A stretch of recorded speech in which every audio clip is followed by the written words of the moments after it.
Lo último que Ana vio antes de que el mundo se desmoronara fue una hoja de papel temblando en su mano. No eran cartas de amor, ni un deseo. Eran números. Números imposibles, una deuda que la dejaba sin nada. La dirección en el sobre era la de su propia casa. Y el nombre del remitente, el hombre que le dio la vida. El sobre rojo temblaba en mi mano. Dentro, no había dinero, sino una única hoja con la firma de mi padre, una deuda impagable y la orden de desalojo firmada por el banco. Firmada por el banco. En esa casa donde crecí. En esa casa que mi padre me prometió que siempre sería mía. La policía decía que era un caso complejo de fraude, pero para mí era una pesadilla de la que no podía despertar. ¿Cómo podía el hombre que amaba, mi propio padre, ser el arquitecto de mi propia destrucción? Y más importante aún, ¿cómo lo había hecho? Ana Martínez. A sus 45 años, era el tipo de persona que nunca pide ayuda. La clase de persona que, si se rompe algo, busca las herramientas para arreglarlo ella misma. Enfermera de profesión, madre soltera por convicción. Su vida era una coreografía precisa de turnos agotadores en el hospital de la ciudad, visitas a domicilio, y carreras contra el reloj para estar en casa a tiempo para sus 2 hijos, Mateo, su pequeño guerrero de 10 años que luchaba contra una enfermedad crónica, y Sofía, su hija de 18, con la mente puesta en la universidad.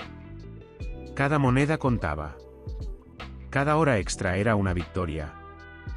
Ana ahorraba obsesivamente para la siguiente ronda de tratamientos de Mateo, para asegurar que Sofía tuviera un futuro mejor que el suyo. Su escape, su santuario, era el pequeño jardín trasero. 1 metro cuadrado de tierra donde cultivaba rosas con una dedicación casi reverencial. Eran su forma de respirar, de recordar que incluso en medio del caos, la belleza podía florecer. Y en todo esto, su roca era su padre, don Ramiro Vargas. Un hombre de negocios jubilado, respetado en el pueblo, la personificación del éxito y la generosidad. Siempre tenía una palabra de aliento, un consejo práctico. Era el abuelo que consentía a los niños, el confidente que escuchaba sus desvelos, el pilar sobre el que Ana sentía que podía construir cualquier cosa. Planeaban unas vacaciones familiares sencillas para el verano, algo que hacía años no podían permitirse. Mateo estaba empezando a responder bien a la medicación, Sofía había sido aceptada en una buena universidad. Todo parecía estar, finalmente, encarrilado. Y entonces ocurrió algo que nadie esperaba. Todo empezó con pequeñas cosas. Un llamado del banco para preguntar por un pago que Ana estaba segura de haber hecho. Un estado de cuenta con un cargo que no reconocía. Le restó importancia. El estrés del trabajo, el cansancio acumulado. Pero las llamadas se volvieron más frecuentes. Los cargos, más grandes. Un día, mientras buscaba unos documentos para la escuela de Mateo, encontró un sobre del banco abierto en el escritorio de don Ramiro.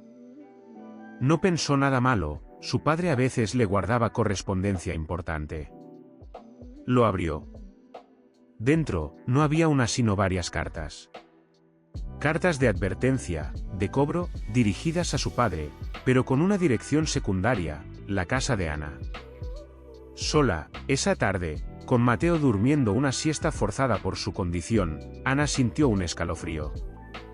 ¿Por qué su padre recibía cartas amenazantes en su casa? ¿Y por qué usaba la dirección de ella? La curiosidad la carcomía. Esa noche, mientras su padre cenaba con ellos, ella disimulaba. Observaba cada gesto, cada palabra. Él hablaba de sus inversiones, de cómo los mercados estaban volátiles pero que él, gracias a su prudencia, estaba a salvo. Siempre hay que tener un colchón, Ana, le decía con una sonrisa. Nunca se sabe cuándo se va a necesitar. Luego vino el correo oficial. Una carta certificada del banco. La abrió con manos temblorosas, esperando una explicación, quizás un error de facturación. Pero lo que leyó la dejó helada. Se refería a una línea de crédito, a un préstamo hipotecario, a su casa. La dirección de su casa estaba en la documentación, pero los firmantes eran otros. ¿Qué demonios estaba pasando? El pánico empezó a instalarse. La noche anterior a que llegara esa carta, había habido una tormenta eléctrica terrible. Rayos iluminaban el cielo, truenos retumbaban sin cesar. El viento azotaba las ventanas. Y en medio de todo eso, ella había escuchado ruidos extraños en el estudio de su padre, como si alguien estuviera clasificando papeles a toda prisa. Lo achacó al ruido de la tormenta. Ahora, con la carta en la mano, el ruido cobraba un nuevo significado. Al día siguiente, al llegar a casa, encontró la puerta del estudio de su padre, entreabierta. Un detalle que jamás había sucedido. Él era metódico, ordenado. Entró con el corazón latiendo a 1000. El escritorio, usualmente impecable, estaba revuelto. Algunos papeles parecían haber sido sacados de un cajón, con prisa. Uno de ellos, parcialmente visible debajo de una pila, tenía el logo de una financiera que ella no reconocía. ¿Qué secreto guardaba su padre en ese estudio? Y entonces encontraron algo que lo cambió todo.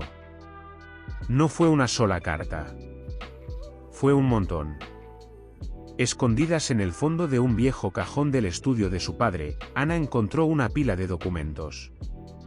Contratos de préstamo. Pagarés. Escrituras de propiedad. Y lo más aterrador, el aval bancario de su propia casa, firmada por ella, pero con una fecha posterior a la que recordaba haber puesto. La fecha en que había estado ingresada con Mateo en el hospital, luchando por su vida. ¿Cómo era posible? Las cifras eran astronómicas. Hablaban de millones. No se trataba de un préstamo personal. Se trataba de movimientos financieros a gran escala. Negocios. ¿Qué negocios tenía su padre que requerían tal cantidad de dinero y que él nunca le había mencionado? Las fechas de los documentos abarcaban años. Meses en los que ella creía que su padre era un hombre retirado, dedicado a sus nietos y su jardín. Cada documento que desenterraba era una pieza más de un rompecabezas horrible. Había nombres de empresas fantasmas, sociedades offshore. Algo que jamás asociaría con el hombre amable y sencillo que conocía. Y luego, encontró el más perturbador de todos. Una carta de notificación de un proceso judicial. No era un proceso normal. Era una notificación por desvío de fondos a gran escala. Implicaba a varias empresas. Y en la lista de responsables, junto a nombres que ella no conocía, estaba el de don Ramiro Vargas. Pero la carta no solo lo implicaba. La carta mencionaba explícitamente la casa de Ana como parte de un esquema de garantías. Su hogar. Su único patrimonio real. Utilizado como garantía para, ¿qué? Las preguntas se agolpaban, cada una más terrible que la anterior. ¿Por qué su padre hacía esto? ¿De dónde venía todo ese dinero? ¿Y por qué había hipotecado la vida de su propia hija? La imagen del hombre bueno, el pilar de la familia, se desmoronaba ante sus ojos. Las teorías empezaron a surgir en su mente. Quizás su padre estaba siendo chantajeado. ¿Forzado a hacer esto? ¿O tal vez, era algo mucho más siniestro? La explicación parecía obvia. Hasta que revisaron las grabaciones. El concepto de revisar las grabaciones surgió de manera casi accidental. Ana, desesperada, contactó a un abogado. Un hombre mayor, con experiencia en fraudes financieros. Él, al ver la magnitud de los documentos, sugirió que revisaran cualquier registro que pudiera existir de transacciones o movimientos bancarios que su padre pudiera haber tenido. No era fácil. Don Ramiro era un hombre de métodos antiguos. Prefería el efectivo, las transferencias discretas. Pero el abogado insistió. A veces, Incluso los más cuidadosos dejan rastro, le dijo. Comenzaron a rastrear los nombres de las empresas fantasma que aparecían en los documentos. Algunas no existían en ningún registro oficial. Otras, habían sido constituidas y disueltas en periodos muy cortos, a menudo vinculadas a paraísos fiscales. Fue entonces cuando el abogado tuvo una idea. Recordó que, hace unos años, un amigo en la policía había mencionado un caso de lavado de dinero que involucraba a empresarios locales. El método, utilizar propiedades familiares, a menudo sin que los dueños se dieran cuenta, como garantía para operaciones ilegales a gran escala. El abogado consiguió acceso a algunos informes preliminares de esa investigación antigua. Y ahí estaba. Un nombre recurrente. Un intermediario. Un hombre que facilitaba la creación de estas empresas y la movilización de fondos. Un hombre que, según los informes, tenía conexiones con figuras de alto perfil en el mundo de los negocios, pero que operaba en las sombras. Y lo más inquietante. Las fechas de estas operaciones coincidían casi perfectamente con los periodos de las deudas y préstamos encontrados por Ana. El abogado señaló un detalle crucial en uno de los documentos financieros más antiguos que Ana encontró, una firma ligeramente diferente en un poder notarial.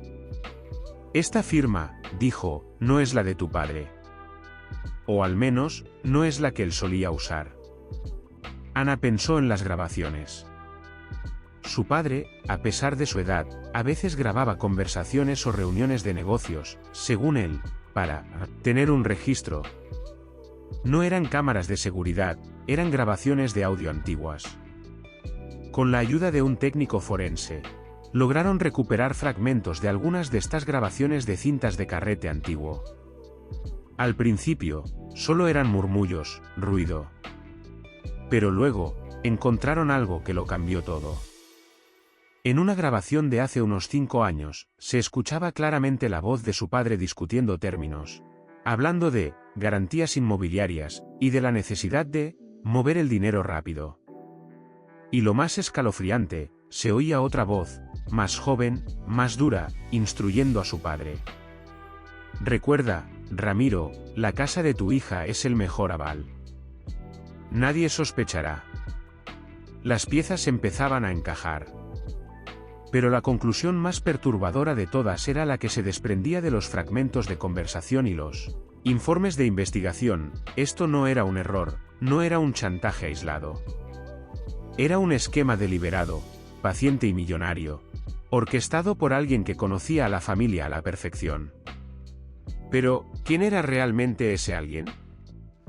La voz en la grabación, el intermediario, las empresas fantasma, las fechas, todo apuntaba a un patrón.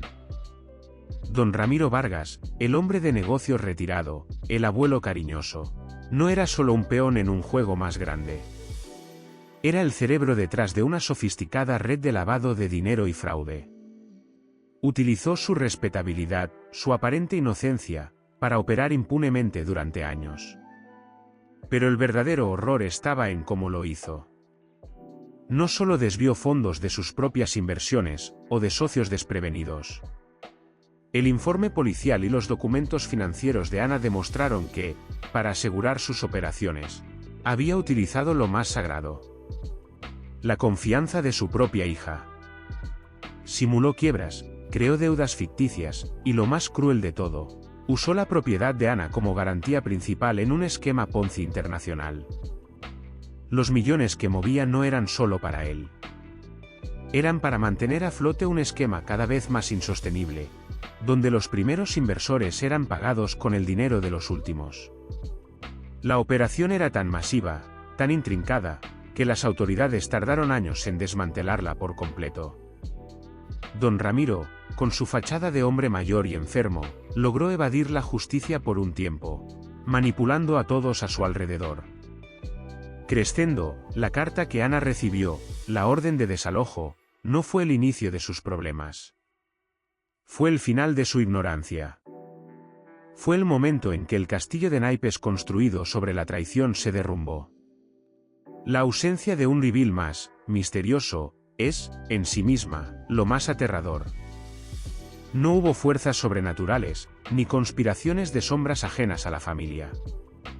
El monstruo estaba dentro de casa. La maldad, la codicia, el engaño, se manifestaron a través del hombre más amado por Ana. Y eso, quizás, es la verdad más difícil de aceptar. La crueldad calculada, la explotación de la confianza más pura, por parte de un ser querido. Es un recordatorio sombrío de que, a veces, las amenazas más grandes no vienen de lo desconocido, sino de los que están más cerca. La historia de Ana es una advertencia sobre la fragilidad de la confianza y la capacidad humana para la oscuridad más profunda, incluso en los corazones que creíamos conocer mejor. Ana perdió su casa. Perdió la seguridad que tanto le había costado construir. Pero lo que más le costó recuperar fue la fe. La fe en las personas, en las promesas, en la bondad inherente del mundo que creía conocer. Lo que le ocurrió a Ana es un recordatorio desgarrador de que a veces, las historias más oscuras se esconden a plena vista, disfrazadas de amor y protección. ¿Cómo crees que Ana logró reconstruir su vida después de una traición así? ¿O crees que la sombra de su padre y la deuda la perseguirán para siempre? ¿Qué piensas tú? Déjame tu teoría en los comentarios. Y si este caso te dejó pensando, suscríbete. Cada semana traemos un nuevo misterio que no vas a encontrar en otro lugar. Nos vemos en el próximo.